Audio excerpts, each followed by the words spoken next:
Hallo Alex. Schön, dass du wieder da bist. Heute ist der letzte Teil der B2 Redewendungen. Die Nummern 201 bis 270. Das Finale.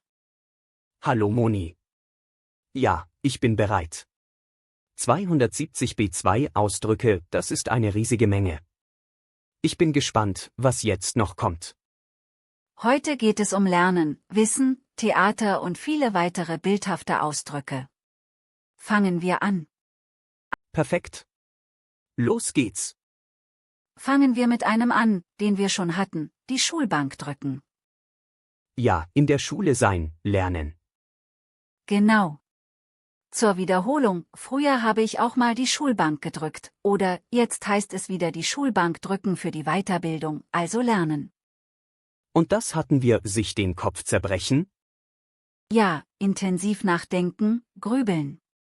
Ich zerbreche mir den Kopf, wie wir das Problem lösen können, oder, mach dir keine Sorgen, zerbrich dir nicht den Kopf darüber, also viel nachdenken. Und wenn man etwas direkt von der Quelle weiß? Etwas aus erster Hand wissen? Ja, direkt von der betroffenen Person, nicht vom Hörensagen. Ich habe es aus erster Hand, der Chef hat es mir selbst gesagt, oder, sie weiß die Neuigkeiten aus erster Hand, also authentisch wissen. Und wenn man viel liest? Die Nase in Bücher stecken? Ja, ein Bücherwurm sein, viel lesen. Als Kind hat er immer die Nase in Bücher gesteckt, oder, sie steckt ihre Nase den ganzen Tag nur in Bücher, also lesesüchtig sein. Und das hatten wir aus dem FF können? Ja, etwas perfekt können, auswendig können. Sein Handwerk versteht er kann es aus dem FF, oder, ich kann das Einmaleins aus dem FF, also perfekt beherrschen. Und das hatten wir sich etwas aneignen? Ja, lernen, erwerben. Er hat sich die französische Sprache im Selbststudium angeeignet, oder, ich möchte mir neue Fähigkeiten aneignen, also lernen. Und wenn jemand sich für superklug hält? Die Weisheit mit Löffeln gefressen haben? Ja, eingebildet sein, so tun, als wüsste man alles. Er tut so, als hätte er die Weisheit mit Löffeln gefressen, oder, bild dir nicht ein, du hättest die Weisheit mit Löffeln gefressen, also arrogant sein. Und das hatten wir dazu lernen? Ja, neues Lernen, sich weiterbilden. Im Urlaub habe ich viel über die Kultur dazu gelernt, oder, man lernt nie aus, man kann immer dazu lernen, also sich verbessern. Und das hatten wir aus Fehlern lernen? Ja, Fehler als Chance sehen. Aus Fehlern lernt man, sagte meine Mutter immer, oder, wir sollten aus unseren Fehlern lernen und es beim nächsten Mal besser machen, also sich entwickeln. Und das hatten wir sich etwas an den Fingern abzählen können? Ja, etwas Vorhersehbares, Offensichtliches. Das Ergebnis konnte man sich an den Fingern abzählen, oder, dass er so reagieren würde, hätte ich mir an den Fingern abzählen können, also leicht zu erkennen. Und das hatten wir etwas im Blut haben? Ja, ein angeborenes Talent. Das Tanzen hat sie im Blut, oder, bei ihm liegt es in der Familie, die Musik hat er im Blut, also vererbt. Und was bedeutet die Universität von hinten aufrollen? Sehr viel studieren, viele Fächer belegen, sich durch die Uni arbeiten.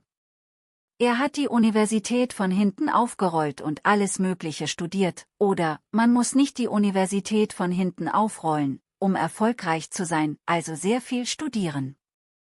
Und wenn jemand erfahren ist? Ein alter Hase sein? Ja, viel Erfahrung haben, ein Experte sein.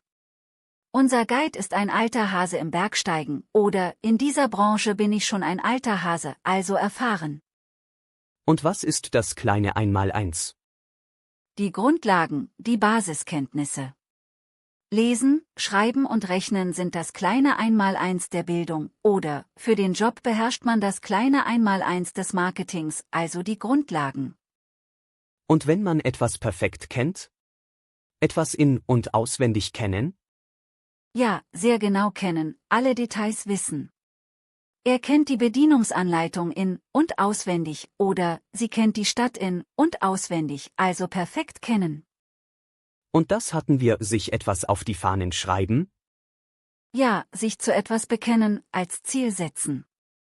Die Firma hat sich Nachhaltigkeit auf die Fahnen geschrieben, oder er schrieb sich den Sieg auf seine Fahnen, also sich verpflichten. Und wenn man schnell und richtig reagiert? Die Geistesgegenwart haben? Ja, im richtigen Moment schnell und klug handeln. Er hatte die Geistesgegenwart, den Notruf zu wählen, oder sie hatte die Geistesgegenwart, sich hinter dem Sofa zu verstecken, also besonnen handeln. Und das hatten wir auf dem Laufenden sein? Ja, informiert sein, den neuesten Stand kennen. Ich lese täglich Zeitung, um auf dem Laufenden zu bleiben, oder, hältst du mich bitte auf dem Laufenden, also informiert bleiben. Und wenn jemand den Überblick hat? Den Durchblick haben? Ja, verstehen, durchschauen, den Überblick haben. Unser neuer Kollege hat wirklich den Durchblick, oder, bei diesem komplizierten Fall habe ich langsam den Durchblick verloren, also verstehen.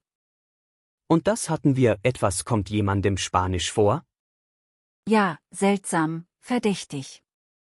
Die ganze Geschichte kommt mir spanisch vor, oder, sein Verhalten kommt mir sehr spanisch vor, da stimmt doch was nicht, also komisch vorkommen.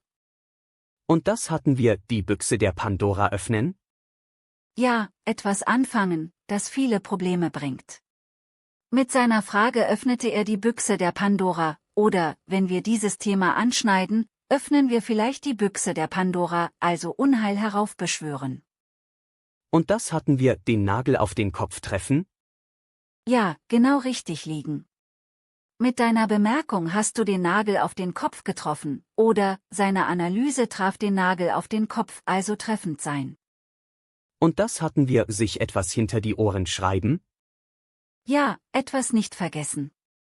Das kannst du dir hinter die Ohren schreiben, oder, schreib dir das hinter die Ohren, so etwas macht man nicht, also merken. Und das hatten wir, die Spreu vom Weizen trennen? Ja, das Gute vom Schlechten trennen. In der Bewerbungsphase müssen wir die Spreu vom Weizen trennen, oder, er konnte die Spreu vom Weizen trennen und die guten von den schlechten Ideen unterscheiden, also auswählen. Und das hatten wir, Perlen vor die Säue werfen? Ja, etwas Wertvolles an Unwürdige verschwenden. Es ist, wie Perlen vor die Säue zu werfen, wenn ich ihr guten Wein koche, sie trinkt lieber Limo, oder, mit deinen klugen Ratschlägen bei ihm ist das Perlen vor die Säue werfen, also verschwenden. Und das hatten wir, die Schallmauer durchbrechen? Ja, eine Grenze überschreiten, Neuland betreten. Mit seiner Erfindung durchbrach er die Schallmauer der Technologie, oder, er hat mit seinem Erfolg alle Schallmauern durchbrochen, also revolutionieren. Und wenn man etwas Bekanntes wiederholt? Das Rad neu erfinden? Ja, etwas schon Bekanntes neu entwickeln wollen, oft unnötig. Du musst nicht das Rad neu erfinden, es gibt schon gute Lösungen, oder, in diesem Projekt versuchen wir nicht, das Rad neu zu erfinden, also Zeit verschwenden. Und wenn man aktuell ist? Auf dem neuesten Stand sein? Ja, den aktuellsten Wissensstand haben. Unsere Software ist immer auf dem neuesten Stand, oder, er ist in seinem Fachgebiet stets auf dem neuesten Stand, also aktuell. Und nochmal, die Büchse der Pandora öffnen? Ja, zur Wiederholung, Unheil heraufbeschwören. Mit seiner Frage öffnete er die Büchse der Pandora, oder, wenn wir dieses Thema anschneiden, öffnen wir vielleicht die Büchse der Pandora, also Probleme auslösen. Und wenn man den richtigen Ansatz findet? Den Hebel an der richtigen Stelle ansetzen? Ja, die richtige Methode oder Strategie wählen. Um das Problem zu lösen, müssen wir den Hebel an der richtigen Stelle ansetzen, oder, er wusste, wo er den Hebel ansetzen musste, um die Zustimmung zu bekommen, also effektiv handeln. Und wenn man etwas genau prüft? Etwas unter die Lupe nehmen? Ja, genau untersuchen, analysieren. Der Chef nahm meine Arbeit genau unter die Lupe, oder, wir sollten das Angebot mal unter die Lupe nehmen, also prüfen. Und das hatten wir, ins Schwarze treffen? Ja, genau richtig liegen. Deine Kritik hat ins Schwarze getroffen, oder, mit seiner Vermutung traf er voll ins Schwarze, also treffend sein. Und das hatten wir, den Nagel auf den Kopf treffen? Ja, dasselbe. Mit deiner Bemerkung hast du den Nagel auf den Kopf getroffen, also genau richtig. Und das hatten wir, die Spreu vom Weizen trennen? Ja, auswählen, sortieren. In der Bewerbungsphase müssen wir die Spreu vom Weizen trennen, also das Gute vom Schlechten trennen. Und das hatten wir, das i-Tüpfelchen? Ja, das kleine Extra, die Krönung.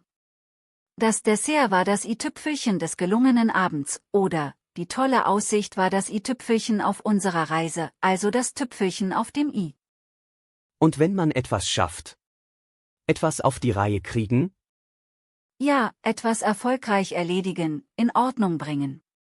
Ich kriege das schon irgendwie auf die Reihe, oder hast du das endlich auf die Reihe gekriegt, also hinkriegen. Und das hatten wir, den gordischen Knoten durchschlagen? Ja, ein Problem radikal lösen. Er durchschlug den gordischen Knoten und entschied sich einfach, oder manchmal muss man den gordischen Knoten durchschlagen, statt lange zu überlegen, also entschlossen handeln. Und das hatten wir, die Achillesferse? Ja, die Schwachstelle. Seine Ungeduld ist seine Achillesferse, oder die veraltete Technologie ist die Achillesferse des Unternehmens, also der wunde Punkt. Und das hatten wir, das trojanische Pferd? Ja, eine versteckte Gefahr. Das neue Gesetz könnte ein trojanisches Pferd sein, das die Rechte der Arbeiter einschränkt, also ein gefährliches Geschenk. Und das hatten wir, das Damoklesschwert? Ja, eine ständige Bedrohung. Die drohende Kündigung hing wie ein Damoklesschwert über ihm, oder die Schulden sind das Damoklesschwert der Firma, also eine latente Gefahr. Und das hatten wir, auf dem Laufenden bleiben? Ja, informiert bleiben. Um auf dem Laufenden zu bleiben, lese ich Nachrichten, oder bitte bleib auf dem Laufenden und informiere mich, falls was passiert, also den Überblick behalten. Und wenn man etwas gelernt hat? Den Bogen raushaben? Ja, verstehen, wie etwas funktioniert, den Dreh raushaben. Nach ein paar Versuchen hatte sie den Bogen raus, oder, keine Sorge, du wirst den Bogen schon rauskriegen, also den Dreh raushaben. Und wenn man Kontrolle hat? Etwas im Griff haben? Ja, unter Kontrolle haben.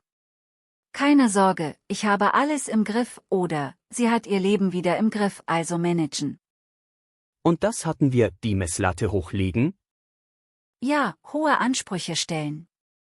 Unser Professor legt die Messlatte sehr hoch, oder, die Konkurrenz hat die Messlatte für Qualität noch höher gelegt, also viel verlangen. Und wenn man falsch liegt? Auf dem falschen Dampfer sein? Ja, völlig falsch liegen, irren. Wenn du denkst, ich helfe dir dabei, bist du auf dem falschen Dampfer, oder, er ist mit seiner Vermutung völlig auf dem falschen Dampfer, also sich täuschen. Und wenn jemand seine Meinung ändert? Die Rolle rückwärts machen? Ja, einen Rückzieher machen, eine Entscheidung rückgängig machen. Nach der Kritik machte der Politiker eine Rolle rückwärts, oder, die Firma musste bei ihrer Preispolitik eine Rolle rückwärts machen, also umkehren. Und wenn jemand sich präsentiert? Sich in Szene setzen? Ja, sich darstellen, Aufmerksamkeit erregen. Er versteht es, sich gut in Szene zu setzen, oder, die Schauspielerin setzte sich auf dem roten Teppich perfekt in Szene, also sich präsentieren. Und wenn etwas endet? Den Vorhang fallen lassen? Ja, im Theater fällt der Vorhang am Ende. Also etwas beenden. Nach der letzten Vorstellung ließ man den Vorhang für immer fallen, oder, es ist Zeit, den Vorhang fallen zu lassen und nach Hause zu gehen, also Schluss machen. Und das hatten wir, das Tanzbein schwingen? Ja, tanzen. Auf der Party haben wir kräftig das Tanzbein geschwungen, oder, komm, lass uns das Tanzbein schwingen, also tanzen. Und das hatten wir, seinem Herzen einen Stoß geben? Ja, sich überwinden, Mut fassen. Er gab seinem Herzen einen Stoß und sprach sie an, oder, gib deinem Herzen einen Stoß und trau dich, also den Mut zusammennehmen. Und wenn jemand auftritt?